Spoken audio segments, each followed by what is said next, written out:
সকাল সকাল যদি স্নান আর পুজোটা করে নেওয়া যায় না, মনে হয় সারাদিনের সব থেকে গুরুত্বপূর্ণ কাজটা হয়ে গেল। তো গুড মর্নিং সবাইকে, আমি লিপি চলে এলাম একটা নতুন ব্লগ নিয়ে। আর আজকে হচ্ছে মে মাসের 22 তারিখ শুক্রবার। তো এখন থেকে আমার ব্লগটা শুরু করছি। উঠেছি অনেক সকালবেলায়, স্নান পুজো হয়ে গেছে 7টার মধ্যে। তারপর আমার ছোটো মেয়েটা উঠলো, ওকে খাইয়ে আবার ঘুম পাড়িয়ে রেখে এলাম।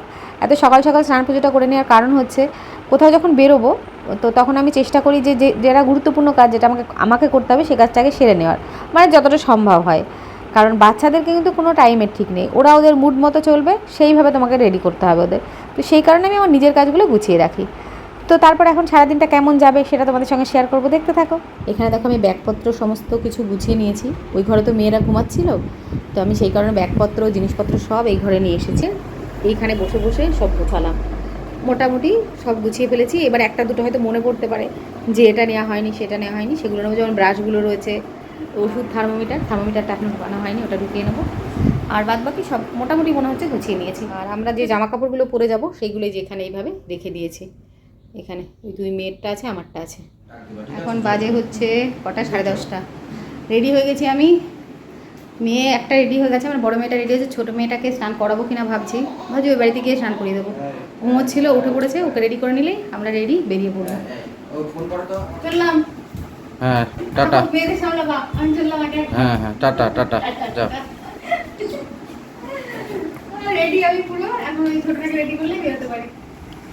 ঢং হাজির খেতা।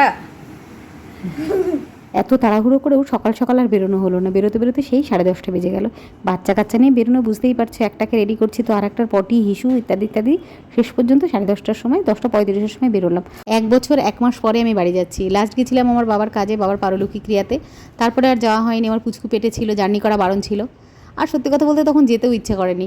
বাবা মা কেউ নেই, এত মনটার মধ্যে খারাপ লাগতো। বাপের বাড়ির কথা মনে করলেই শুধু ওটা মনে পড়তো যে বাবা মা কেউ নেই। যদিও বাপের বাড়ির প্রতি টান আমার মেয়েদের সবসময় থাকে, সারা জীবন থাকে। আর সেই টানেই আজকে যাওয়া। আর সবচেয়ে যার বেশি আগ্রহ সে হচ্ছে আমার বড় মেয়ে। সুন্দর লাগছে দেখতে। লাল টুকটুক করছে। আরও আছে দেখ। আর অপেক্ষা করতে পারছিস না? গাড়িতে ওঠার পর থেকে, একটু পর থেকেই বলে যাচ্ছে, মা আর কত দূর, আর কত দূর। আর ছুটি যবে থেকে স্কুলে ছুটি হয়েছে তবে থেকেই মামার বাড়িতে কবে যাব, মামার বাড়িতে কবে যাব। এই গরমের মধ্যে আমি ছোটোটাকে নিয়ে জার্নি করতে চাইছিলাম না, কিন্তু কি করব, আমার বড় মেয়ের কথা ভেবে আমাকে বেরোতেই হলো। আমাকে তো দুজনের কথাই ভাবতে হবে, তাই না? দেখো, কথা বলতে বলতে আমি কিন্তু আমার বাপের বাড়ির পাড়াতে চলেও এসেছি। পুরো 1 বছর পরে এলাম মামার বাড়ি। বাড়িতে এসেছি, অনেকক্ষণ ফ্রেশ শেষ হয়ে নিয়েছি সবাই। এবার ছোটোদের খেতে দেওয়া হয়েছে, এবার ওরা খাচ্ছে, এরপরে আমরাও খাওয়া দাওয়া করবো। এখানে দেখো ওরা খাচ্ছে আর ওরা নিজেদের মধ্যে গল্পও করছিল, কিন্তু ছোটোটা ফোন দেখছে বসে বসে, তবে মাঝে মাঝে দাদা দিদির সঙ্গে একটু গল্পও করে নিচ্ছে। ছোটোদের খাওয়া দাওয়ার পরে আমরাও সব খাওয়া দাওয়া করে নিলাম। তারপরে ছোটো দুটোকে ঘুম পাড়িয়ে দেওয়া হয়েছে, আর এখানে বসে আমার বড় ভাইপো অরণ্য আর আমার মেয়ে, আমরা তিনজনে বসে গল্প করছিলাম। ওরা একটু খেলাধুলাও করছিল। আমার বড় ভাইপোটা যতক্ষণ আমি বাড়ি থাকবো, ওর পড়াশোনা না থাকলে ও আমার পাশে পাশে থাকতেই ভালোবাসে। আমি যেখানে থাকবো বা বোন যেখানে থাকবে, আমাদেরও ছোটোবেলায় হতো কিন্তু এটা।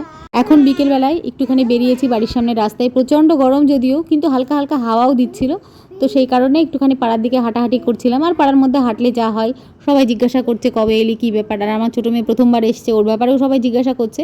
কিন্তু ও যেহেতু জার্নি করে এসছে, ও একটু ঘুমাচ্ছিল, মানে অনেকটা সময় ঘুমাচ্ছিল। আমি খাইয়ে দিয়ে এসছি, তারপরে ও আবার ঘুমাচ্ছে। আর আমি এখন এই ছোটোদেরকে নিয়ে, বৌদিকে নিয়ে, সবাই নিয়ে একটু ঘোরাঘুরি করছি রাস্তা দিয়ে। যারা রয়েছে কাকিমা ঠাকিমা, তাদের সঙ্গে একটু গল্প টল্প করছি। আর তার সঙ্গে সঙ্গে আমার পাড়াটার একটু ভিডিও করে নিচ্ছি।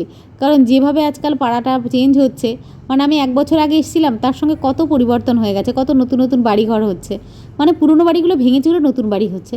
তো সেই কারণে পাড়াটার একটু ভিডিও করে রাখছি, আমার ভিডিওর মধ্যে থাকবে। আর এইটা হচ্ছে আমাদের স্কুল, আমাদের প্রাইমারি স্কুল। এই স্কুলেই আমি পড়াশোনা করেছি, আমার দাদাও স্কুলে পড়াশোনা করেছে।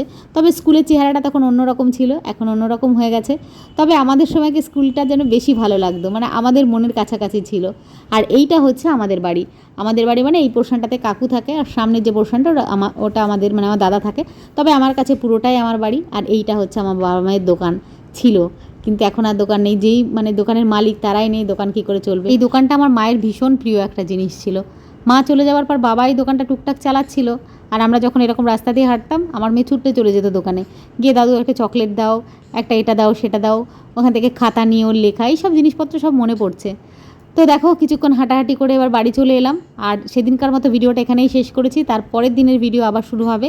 পরের দিন সকালবেলায় হনুমানের ধূপধাপে ঘুম ভেঙেছে, দেখি আমাদের ছাদের উপর একটা আমের ডাল এসে পড়েছে, মানে কাকুদের আম গাছটা, মানে আমার কাছে সবই আমাদের।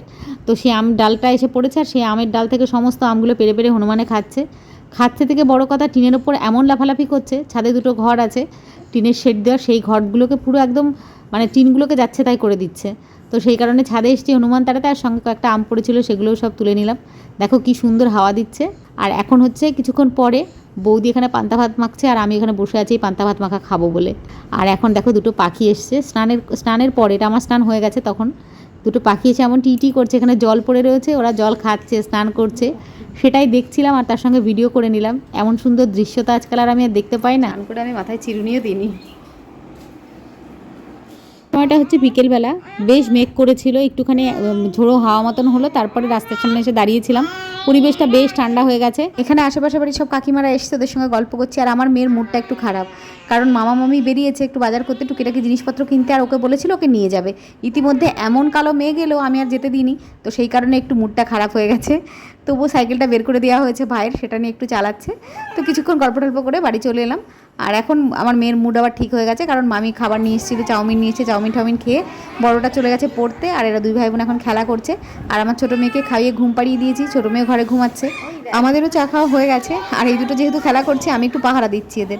বৌদি রান্নাঘরে রান্না করছে, বৌদি আজকেও চিকেন রান্না করছে।